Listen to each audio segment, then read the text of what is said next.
प्रभु यीशु मसीह के मधुर और मीठे नाम में आज दिनांक 3 नवंबर दिन रविवार को आप सब श्रोताओं का हम स्वागत करते हैं।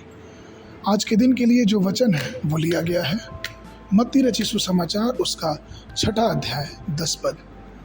वचन कहता है, तेरा राज जाए, तेरी इच्छा जैसे स्वर्ग में पूरी होती है वैसे ही पृथ्वी पर पूरी हो।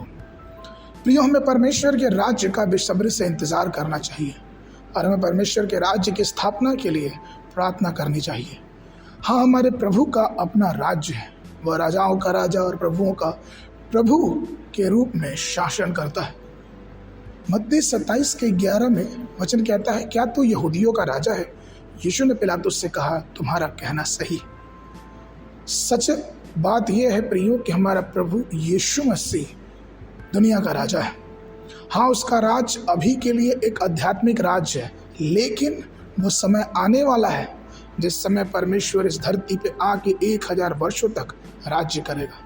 मत्ती 12:28 कहता है, निश्चय ही परमेश्वर का राज्य तुम्हारे ऊपर आ गया।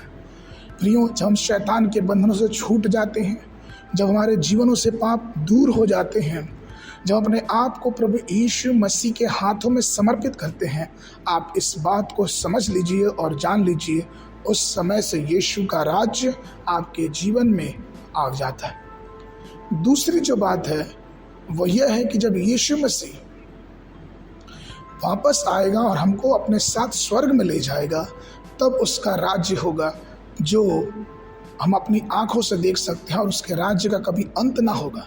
लूका 1:31 और 33 पद कहता है, और उसके राज्य का अंत ना होगा। प्रकाशित वाक्य उसका 11 अध्याय 15 वचन कहता है, तब 7वें स्वर्गदूत ने तुरही फूकी और स्वर्ग में यह कहते हुए ऊंचे शब्द होने लगे, इस जगत के राज्य हमारे प्रभु और उसके मसीह के हो गए हैं, वो युगान युग तक राज्य करें। पहला थिस्सलुनीयुस के 4 अध्याय के 16 पद में वचन यह कहता है, क्योंकि प्रभु स्वयं स्वर्ग से उतरेगा, उस समय जयजयकार होगा और प्रधान स्वर्गदूत का शब्द होगा और परमेश्वर की तुरही फूंकी जाएगी और जो मसीह में मरे हैं वे पहले जी उठेंगे।